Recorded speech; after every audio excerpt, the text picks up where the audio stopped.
Hello friends, all India fact channel में आपका स्वागत है। आज हम आपको एक ऐसी रानी के बारे में बताना चाहते हैं जो कि नाक काटने वाली रानी के नाम से प्रसिद्ध थी। जी हाँ, पवित्र भारत भूमि में अनेक ऐसी वीरांगनाओं ने जन्म लिया है और भारत भूमि को पवित्र बनाए रखने के लिए अद्भुत वीरता दिखाई, जिसे जानकर लोग दांतों तले उंगली दबा लेने पर विवश हो जाते हैं। लेकिन उनके विषय में न कभी इतिहास में लिखा गया, न ही बताया गया। गढ़वाल की बहादुर महारानी कर्णावती, नाक काटने वाली रानी। क्या आपने गढ़वाल क्षेत्र की नाक काटने वाली रानी का नाम सुना है? नहीं सुना होगा, क्योंकि ऐसी बहादुर हिंदू रानियों के तमाम कार्य को चुपके से छिपा देना ही फिलोसफी खाऊ और वामपंथी इतिहासकारों का काम था। गढ़वाल राज्य को मुगलों द्वारा कभी भी जीता नहीं जा सका। यह तथ्य उसी राज से संबंधित है।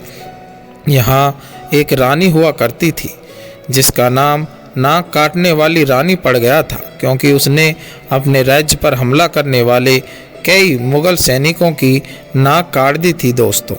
जी हाँ, शब्दस्तः नाक बाकायदा काटी थी। इस बात की जानकारी कम ही लोगों को है कि गढ़वाल क्षेत्र में एक श्रीनगर है। यहाँ के महाराजा थे महिपाल सिंह और इनकी महारानी का नाम था कर्णावती। महाराजा अपने राज्य की राजधानी सन 1622 में देवलगढ़ से श्रीनगर ले गए। महाराजा महिपाल सिंह एक कठोर, स्वाभिमानी और बहादुर शासक के रूप में प्रसिद्ध थे। उनकी महारानी कर्णावती भी ठीक वैसे ही थी।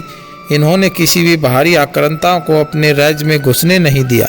जब 14 फरवरी 1628 को आगरा में शाहजहां ने राज्यपाट संभाला तो उत्तर भारत के कई दूसरे छोटे मोटे राज्यों के राजा शाहजहां से सौजन्य भेंट करने पहुंचे थे, लेकिन गढ़वाल के राजा ने शाहजहां की एक ताजपोशी समारोह का बहिष्कार कर दिया था।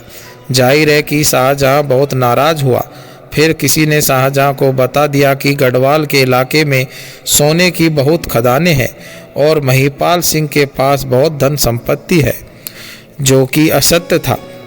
बस फिर क्या था, शाहजहां ने मुगलिया लूट परंपरा का पालन करते हुए तत्काल गढ़वाल पर हमले की योजना बना ली।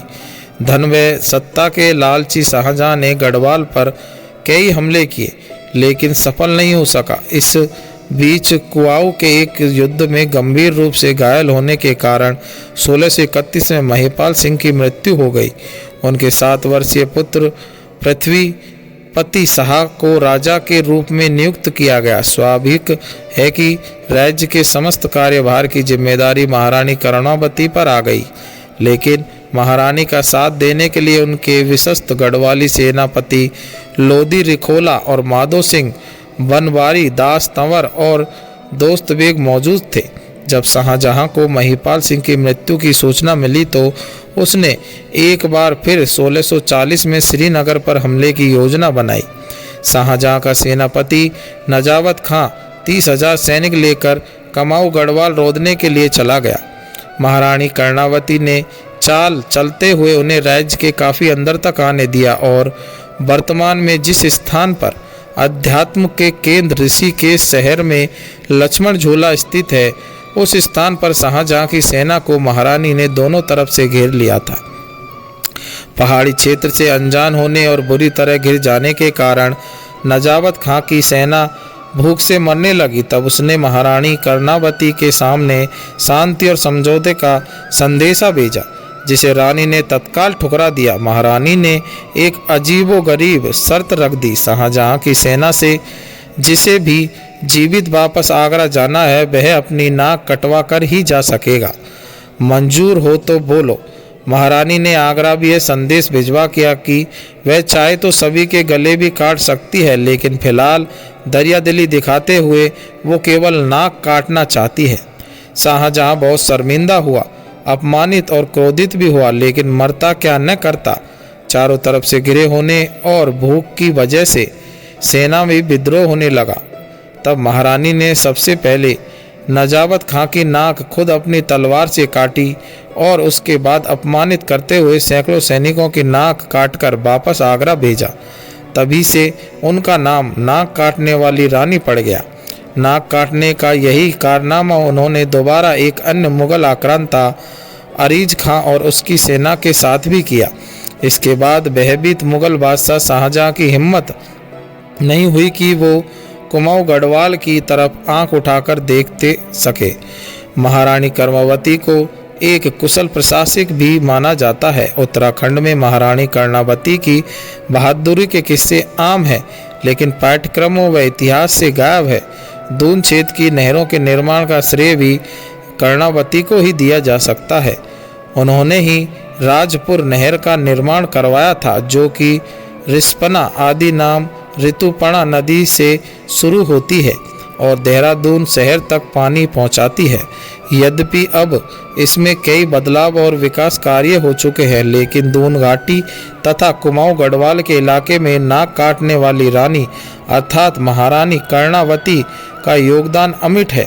मेरे मामले में अपनी नाक मत घुसेड़ो वरना नाक कट जाएगी वाली कहावत को उन्होंने अक्षरश पालन करके दिखाया और इस समूचे पहाड़ी इलाके को मुस्लिम आक्रांताओं से बचाकर रखा।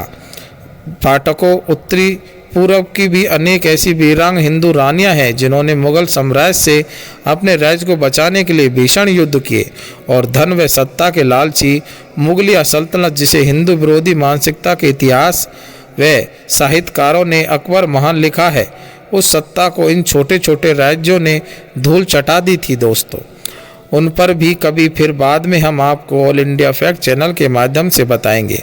अगर आपको यह कहानी, यह इतिहास अच्छा लगा तो हमारे बेल आइकन को दबाएं तथा हमारे चैनल को सब्सक्राइब करें। आज के लिए इतना ही दोस्तों, धन्यवाद दोस्तों।